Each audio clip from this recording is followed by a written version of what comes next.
O futebol brasileiro é um grande celeiro de talentos.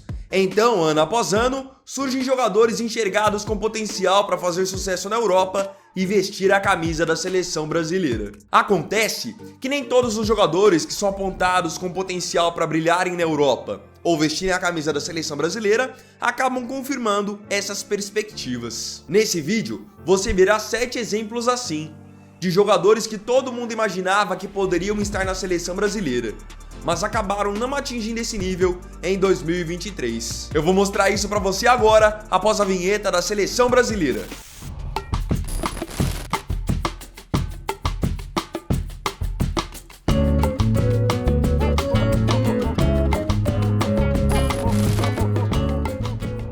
O primeiro nome aqui da nossa lista, que muita gente acreditava que um dia poderia vestir a camisa da seleção brasileira, é o zagueiro Renan Vitor, de 21 anos, que talvez pelo nome você não se lembre tanto. Mas quando eu começar a contar a história do Renan, você certamente vai se recordar. Renan Vitor hoje é jogador do Shabab Al Ahly dos Emirados Árabes. Contrato por lá até 2025. Ele tem 11 jogos pelo Shabab Al Ahly nessa temporada e 3 gols marcados, que é um número alto para um zagueiro. O Renan surgiu há alguns anos aqui no futebol brasileiro como uma baita promessa das categorias de base do Palmeiras. Zagueiro de velocidade, força, boa marcação, quando precisava, às vezes quebrava até um galho na lateral esquerda, bom posicionamento, subia bem de cabeça, então era um zagueiro que já era muito completo para a idade dele, ele que foi promovido pelo Abel Ferreira ao time profissional com apenas 18 anos. Então quando ele começou a brilhar ali no Palmeiras e o Palmeiras ganhando títulos com o Renan, tendo boas participações, muita gente começou a apontar que era um jogador com potencial para brilhar na Europa, um jogador com potencial para um dia vestir a camisa da seleção brasileira, ainda mais que ele já havia frequentado a seleção de base. Porém, tudo isso acabou indo por água abaixo por escolhas do próprio Renan. Primeiramente, o Renan acabou perdendo um pouco de espaço no Palmeiras, parou de ser aproveitado pelo Abel Ferreira, porque começou a ir para a noitada. Isso por conta também do sucesso muito repentino. Depois disso, após perder espaço no Palmeiras, ele foi então emprestado ao Red Bull Bragantino, e lá cometeu o pior erro da carreira. Não sei se vocês se recordam, mas há um tempo, o Renan acabou se envolvendo num acidente que ele provocou por estar alcoolizado e que acabou vitimando um motociclista. Dessa forma, ele acabou rescindindo com o Palmeiras, rescindindo com o Bragantino, porque ninguém mais queria ter vínculo com ele. Ele chegou a ser preso, pagou fiança e, de certa forma, fugiu do Brasil para poder ficar longe dos holofotes e continuar sua carreira profissional. Ele que, como eu disse, é muito novo, tem só 21 anos, tinha um futuro brilhante pela frente, com certeza na Europa, até mesmo na seleção, pela característica dele. Ele poderia, quem sabe, ser aproveitado, mas acabou por decisões próprias, jogando tudo por água abaixo. Outro jogador que foi formado nas categorias de base do Palmeiras e que eu me lembro muito bem que quando ele surgiu, muita gente dizia que no futuro ele seria um jogador de seleção, era o meio-campista Patrick de Paula, que agora em 2023 está com 24 anos. O Patrick, quando surgiu no Palmeiras, vocês se lembram, tinha uma mídia absurda em cima dele, porque ele era de fato um grande jogador, aquele meio-campista de várzea mesmo.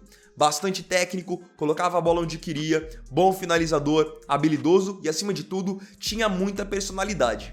Mas ele acabou seguindo o mesmo roteiro do Renan. Ele aos poucos foi se perdendo na noitada de São Paulo, chegou a ser buscado por torcedores da Mancha Verde, num restaurante em que ele estava. Então, aos poucos, o cerco foi fechando para o Patrick de Paula. E olha que ele era um jogador que a torcida do Palmeiras gostava, era um jogador que fazia gols importantes, chamava a responsabilidade, mas chegou um momento que tudo isso acabou ficando insustentável. Então, no começo do ano passado, de 2022, o Patrick acabou comprado pelo Botafogo, na época, como a contratação mais cara da história do clube. Chegou por 6 milhões de euros, com badalação, mas não vingou no seu primeiro ano no clube. E agora no seu segundo ano, que ele esperava dar a volta por cima, acabou logo no começo da temporada sofrendo uma grave lesão de joelho. Então, tá se recuperando até agora e só deve voltar a jogar em 2024. Então, nesse ano, foram só 7 jogos com 1 gol marcado. Lembrando que ele tem contrato com o Glorioso até 2026. Então, no caso do Patrick, uma pena, porque tinha também bastante potencial, bastante personalidade, mas aos poucos foi se perdendo no meio da jornada. Agora vamos falar de um jogador também de meio campo, mas esse que tá atuando no futebol europeu. E no caso dele, não é que ele não se firmou na seleção brasileira por questões de ir pra noitada, nada disso. Hoje ele tá jogando no Sassuolo da Itália e é o meio campo Matheus Henrique, de 25 anos. Jogador que ficou conhecido aqui no Brasil como Mateuzinho, defendendo a equipe do Grêmio. Meio-campista de bom toque de bola, bastante técnico, chegou a ter oportunidades na seleção olímpica, na seleção principal, mas não se firmou porque quando o Matheus Henrique foi jogar na Europa, ele não atingiu o nível que se esperava. Tanto que, até no começo desse ano, houveram rumores de que o Matheus Henrique poderia voltar ao futebol brasileiro. Então ele não vingou como se imaginava. Ele não repetiu fora do país o mesmo futebol que apresentava no Grêmio. Então, sem ter a mesma regularidade do futebol brasileiro, acabou que para a seleção brasileira ele acabou ficando em segundo plano. Mas é um jogador que eu me lembro muito bem que na época do Grêmio, todo mundo tinha certeza que ele iria para a Europa, iria fazer sucesso e iria se firmar cada vez mais na seleção. Mas isso acabou não acontecendo. Então, como eu disse, tá no Sassuolo atualmente, onde nessa temporada tem 9 partidas disputadas, 1 gol marcado e 2 assistências. Mais um jogador que passou pelo Grêmio e tá aqui na nossa lista também como uma decepção por não ter ficado na seleção brasileira pelo tempo que se imaginava, é o meio-campo Arthur Melo, de 27 anos. Esse talvez tenha o currículo mais completo da lista. O Arthur tinha tudo para ser o parceiro ideal pro Casemiro na seleção brasileira, essa é a grande verdade. Ele surgiu no Grêmio, foi campeão da Libertadores em 2017, tomando conta do meio campo, era um cara muito técnico, ele que ditava o ritmo de jogo do Grêmio. Depois de ser campeão da Libertadores com o Grêmio, o Arthur foi negociado com o Barcelona por 31 milhões de euros. E o começo dele no Barça foi muito bom, tanto que ele foi titular no Barcelona, começou a receber chances do técnico Tite na seleção brasileira. Não à toa o Brasil vence a Copa América de 2019 com o Arthur como titular, mas aos poucos ele foi se perdendo.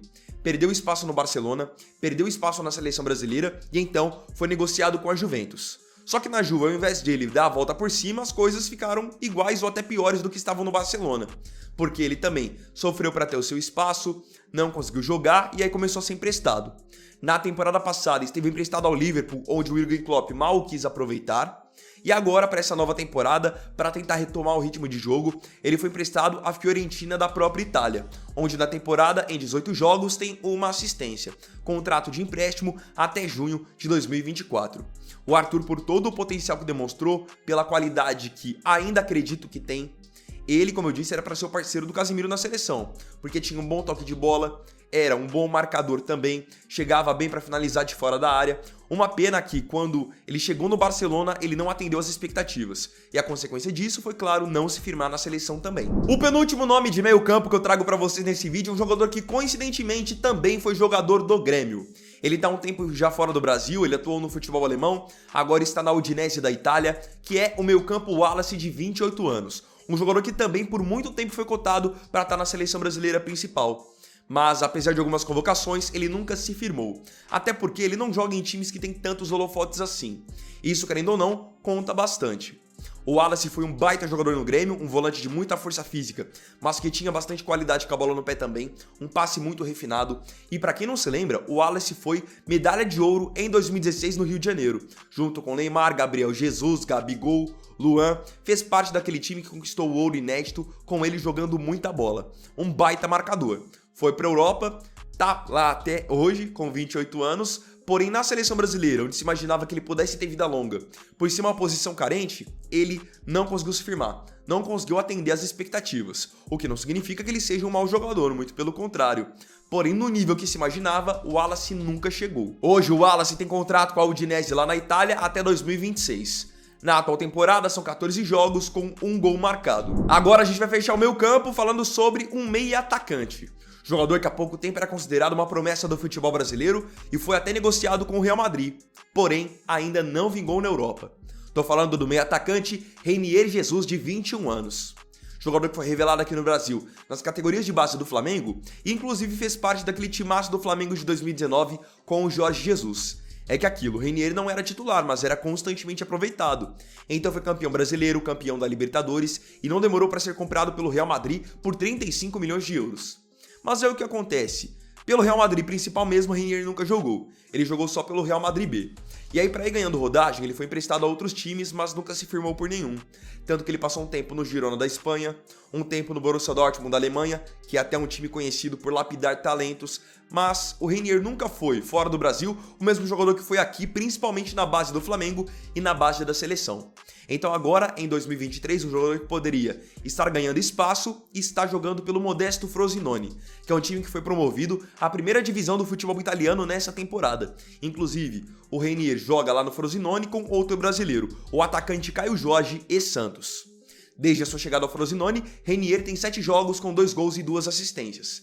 É aquilo, para um jogador que chegou a ser contratado pelo Real Madrid por 35 milhões de euros, todo mundo achava pelo talento que ele tinha, por ser um meio habilidoso, de boa finalização, que ele rapidamente chegaria a uma seleção brasileira e iria ir aos poucos ganhando responsabilidades. Mas isso nunca aconteceu. E o último nome dessa lista, que é um jogador que também acabou decepcionando a seleção brasileira por não ter tido sequência, é o atacante Everton Cebolinha, que agora, nessa reta final de 2023, está jogando muita bola pelo Flamengo. Beleza. Porém, o Everton Cebolinha ficou por um bom tempo devendo o futebol. Essa é a verdade. Vocês vão se lembrar, o Everton, quando estava aqui no Brasil defendendo o Grêmio, era um monstro, facilmente um dos melhores atacantes do Brasil. Então, não à toa, o Everton, ali em 2019, começou a ser convocado para a seleção brasileira. Tanto que quando o Brasil vence a Copa América aqui no Brasil, o Everton é disparado um dos melhores jogadores da seleção brasileira. Então, após ele ajudar o Brasil a ser campeão sem o Neymar, imaginava-se que o Everton ia se firmar de vez na seleção brasileira por muito tempo. Porém, isso não aconteceu. Depois que ele foi jogar na Europa, defendendo o Benfica lá em Portugal, as coisas desandaram, porque por lá perdeu espaço, perdeu ritmo, perdeu confiança, e quando voltou ao Brasil no ano passado para defender o Flamengo, as coisas também não saíram como planejado, tanto que ele foi uma contratação muito cara do Flamengo, mas foi muito criticado por não corresponder às expectativas. Só agora mesmo, no fim de 2023, que ele finalmente está se encontrando com a camisa do Mengão. Mas é um jogador que lá atrás muita gente apostou que poderia ter um futuro brilhante na seleção brasileira. Porém, não conseguiu ter sequência no clube em que ele estava para que ele pudesse seguir também na seleção brasileira. Mas é um jogador que o Tite gostava bastante e agora, curiosamente, ele está voltando a jogar bem aqui no Brasil, sendo treinado pelo Tite agora lá no Flamengo. O Everton tem contrato com o Flamengo até 2026. Na temporada, os números têm melhorado. 59 jogos, 6 gols marcados e 9 assistências. Agora, eu queria saber de você aqui nos comentários, desses 7 nomes que eu trouxe, que tinham potencial para estarem na seleção brasileira hoje em dia e decepcionaram muita gente. Qual jogador desses aqui você mais apostava que estaria vestindo a amarelinha nos dias de hoje? Comenta aí, que eu quero muito saber. Então, bom, galera, esse aqui foi o segundo vídeo dessa quarta-feira. Eu agradeço profundamente a você pela companhia em mais um vídeo do canal. E não se esqueça, se tiver gostado desse vídeo, deixe seu like, se inscreva no canal, compartilhe, comente e me siga aqui também nas minhas redes sociais. Então é isso, galera, tamo junto, até amanhã e até o próximo vídeo. Fiquem com Deus. Bini Weiner aqui, valeu, falou e fui!